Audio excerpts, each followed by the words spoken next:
signature of every century has been its skyline. The very ancient, the old, the medieval, the modern.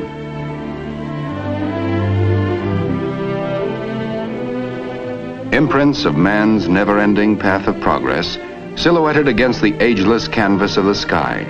Our day, our times, our signature, our skyline. Metal fingers beckoning to the invisible, calling to sound the ear cannot hear and sight beyond the range of the unaided eye. Our era, the era of television. The dream of television had persisted for centuries. The human eye is a miraculous instrument, perceptive, sensitive, forever tuned to the pulsating wavelengths of light. Yet the eye is hemmed in by horizons. It cannot see over a hillside or beyond the haze of distance. To extend the range of human eyesight, man developed marvelously sensitive instruments, binoculars.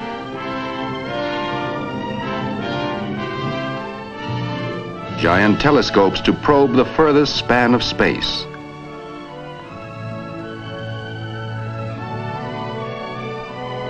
But always there were barriers, distance. Could man fling pictures to the sky and gather them in at a distant point? It was a provoking challenge. And nowhere did the challenge provoke more unending experiment and research than at RCA.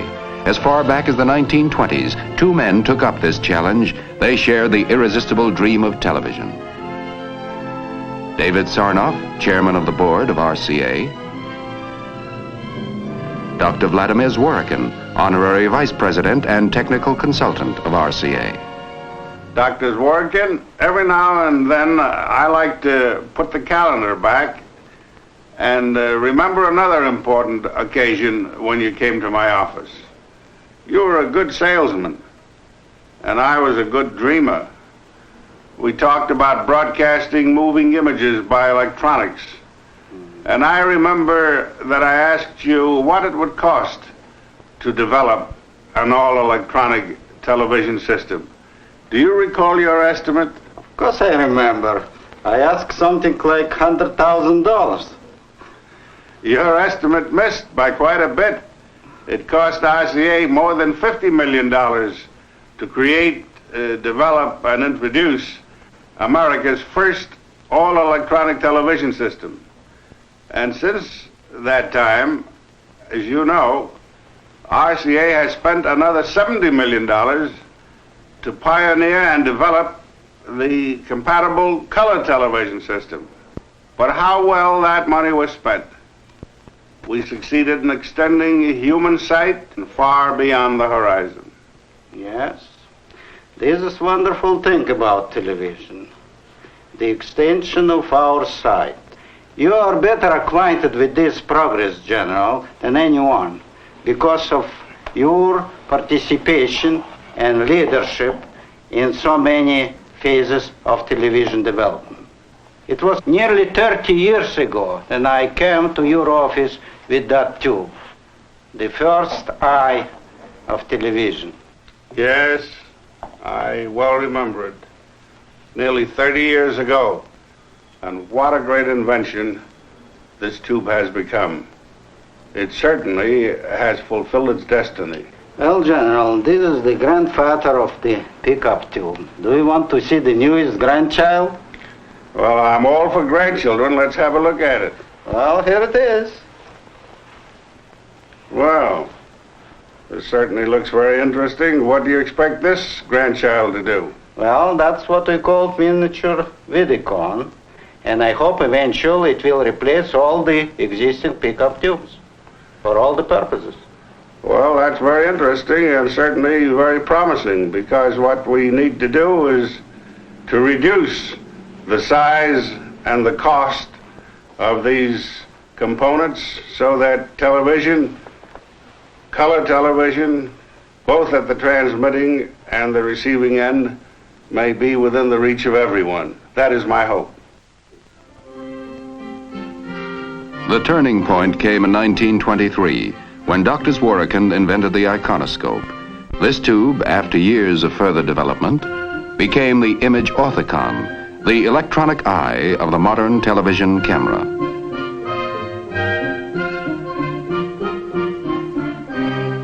In 1929, Dr. Zworykin and his associates announced the first successful electronic kinescope, forerunner of today's television picture tube.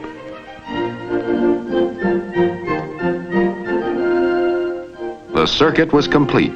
All electronic television was achieved. It worked. How? The lens of the television camera acts like the iris of the human eye. It gathers in the light rays and focuses them on a mosaic of light-sensitive material that is built into the picture tube. The light-sensitive material converts the light into electrical impulses, a reaction varying with the strength of the light. The optic nerve of the camera picture tube is the electron beam, controlled by electromagnets. The beam scans the picture, which is on the plate, in rapid sweeping motions from side to side, from top to bottom. When the beam hits the image, it loses varying amounts of electrons and then bounces back to the opposite end of the picture tube, where it is amplified millions of times.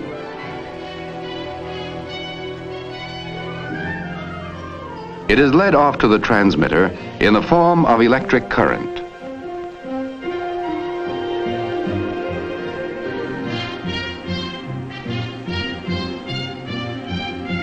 The signals are broadcast as radio impulses into space.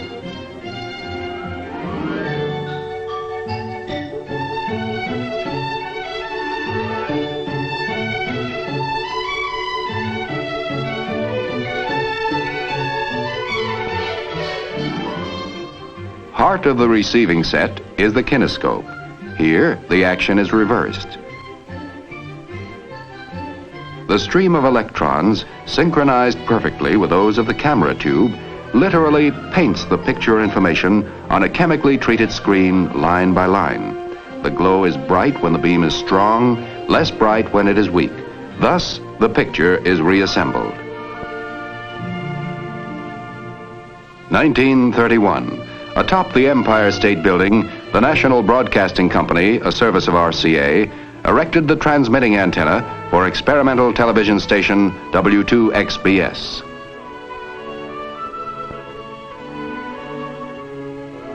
Now, RCA's technicians and scientists tackled the next goal, improvement of picture quality. Hitherto, using a mechanical process, the best that could be transmitted was a crude signal of 60 scanning lines. RCA turned to the new science of electronics, discarded the mechanical spinning disc, and soon doubled, tripled, then tripled again the scanning lines. Now television was really on its way. In 1937, television strode out of the studio with mobile vans developed by RCA and NBC, versatile, self-sustaining. New eyes, new vision for the world. A man could sit at home, yet his eyes could scan the countryside. A bright new era dawning, a new dimension in communications. Distance reduced to microwaves, walls, barriers, mountains erased. Television, the ultimate triumph in man's search for sight beyond the range of the human eye. 1939. Television is ready to make its official public debut. The setting could hardly be more perfect. The New York World's Fair. Its theme, the world of tomorrow. And the world of tomorrow became the world of today. The RCA exhibit building, where on April 29, 1939, David Sarnoff stated, "We have added radio sight to sound." NBC cameras probed, explored, scrutinized.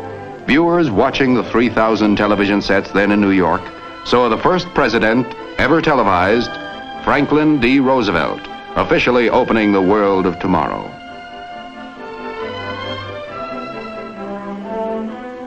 Via television, the viewers toured with the King and Queen of England through Pavilion and Midway. Day by day, television produced new adventures, new vistas, new excitement, new thrills. NBC presented the first baseball game ever televised, August 1939.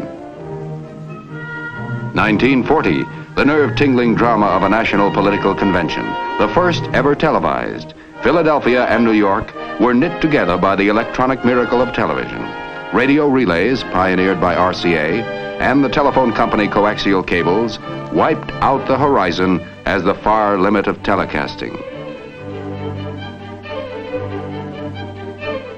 Still in the trial and error stage, television began studying its own future as a tremendous new medium of entertainment. The first programs were simple, unpretentious, proving grounds for technicians, cameramen, directors, writers, and performers. Slowly, the know-how was gained. Bit by bit, creative imagination began to give form and substance to the new art form called television.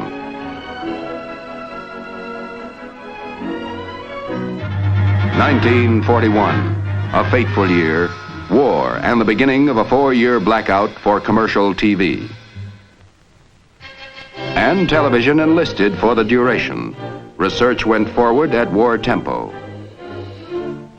At RCA's David Sarnoff Research Center, Princeton, New Jersey, 24-hour shifts explored every corner of the new world of electronics.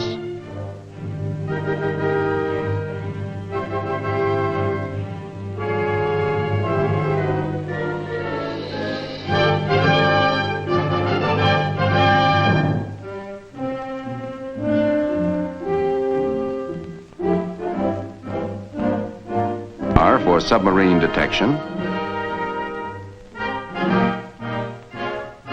the sniper scope that made it possible to see a target in darkness. Thus, the progress of perhaps a peacetime decade was compressed into 4 short years. 1945, the war over. After 4 years of unparalleled war effort, denial, sacrifice, the American public hungry for the rewards of peace.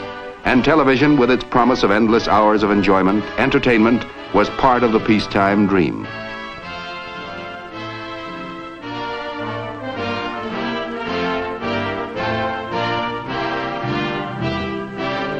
RCA, although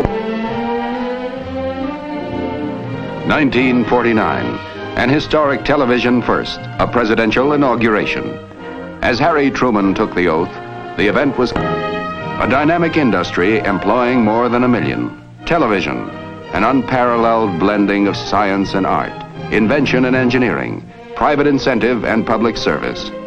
By television, American business has found a most effective advertising medium, and in turn, advertising has provided the resources that sustain the standards of programming and permit the never-ending research that is the heart of the television industry.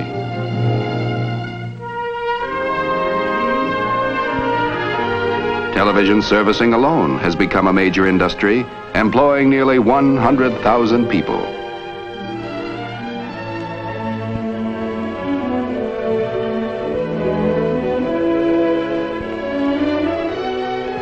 Yes, in little more than a wink of time, television has entered our homes, our lives, imprinted new silhouettes on our skyline.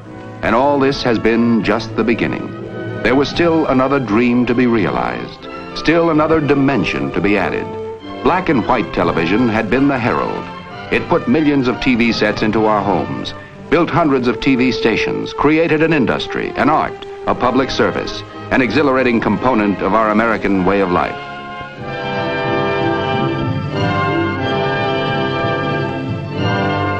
It provided the foundation for the next giant step forward.